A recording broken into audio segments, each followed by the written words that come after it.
Welcome back to All Indiana. It's a nonprofit called the Rendering Hope Project. It's spreading just that, hope, in the spirit of the holiday season. It's looking to feed families here in Indy who are in need of a good Thanksgiving meal. And now we have with us the man behind all this labor of love. Please help us welcome Mr. Johnny Long, the founder of Rendering Hope Project. My boy, good to see you, man. Y'all hear Johnny? I know y'all hear. Y'all feel him, because I feel him. Johnny, thank you so much for coming, man. Why did you choose this name for this project? Trying to come up with any particular name was hard. Just figuring out what works, and in the sense of the community that I grew up in is the Brightwood community that I'm serving.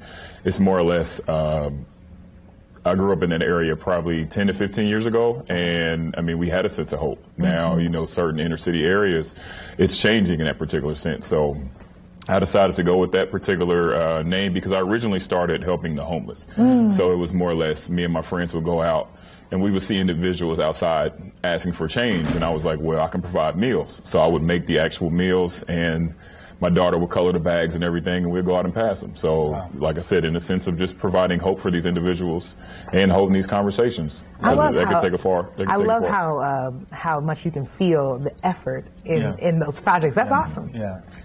This is the 4th year. Yeah. Now, when you started, you were trying to help 10 families. Yeah. Now we're at 100. Oh, so my, how we've grown. What makes you want to serve on this level now? So, I mean, the 10 started with, I grew up in, like I said, the Brightwood community, so there's a center called Edna Martin. So I got my first 10 families because I used to work there. So the first 10 families I acquired from them, and then I would double back on those families. I double back every year to try to see what families in the past need that assistance again. And then it was some families that situations have changed for the better. They don't need my help. So they will refer me to other individuals. So I was like, why not just double up and continue to try to, at some point, reach all of Brightwood?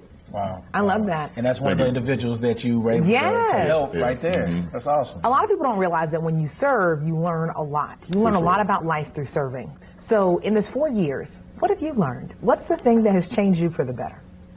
Well, because me having a child, I have an 8-year-old daughter, and with her, she's been around me since day one, and she wants to carry on the same thing. Like, she loves individuals in general. Doesn't matter who it is, she wants to hug. I took her to Quinal Squad. Everybody loves her. She wants to be in the mix. She wants to dance and jump, but she loves doing it as well. And sometimes when I don't feel like doing it, she's asking me, when are we going back out there and passing stuff out, or when are we going to help the next individual? So, well, if you wonder who Quinal Squad is, you'll see a bunch of those people volunteering at this event. Sure, definitely so. You mentioned it being family and friends in the beginning. Now you want to grow in other ways and help the community get involved. How did they do that? So normally it was just me.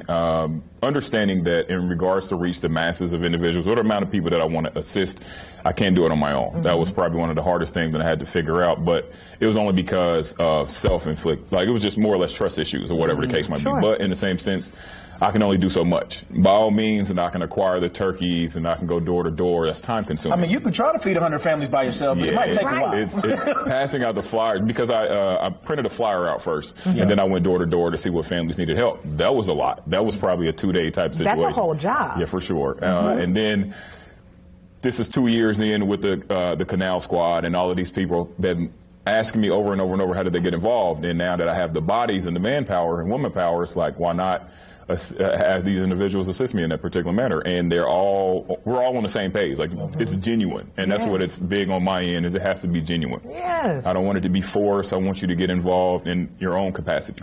So that was another thing that I did, is individuals that maybe you can't provide the time or you can't provide the monetary donation, as long as you're just in here or pay it forward to the next individual, that's all that matters to me. And if you have something going on, I would love to be a part of that as well. See, I love that. And guess what? They're going to be able to taste that authenticity, okay? Just right there. You taste it. Right there. The seasoning is different. Yeah, the seasoning is different.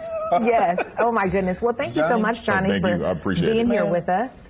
And you heard it right there. There's ways to help. Yeah. So we will have all that information on allindiana.tv later on this evening. Johnny, again, man, appreciate all the work. I appreciate you guys as well. Try to talk like Johnny. I don't know if I could get that deep. Go ahead. Try.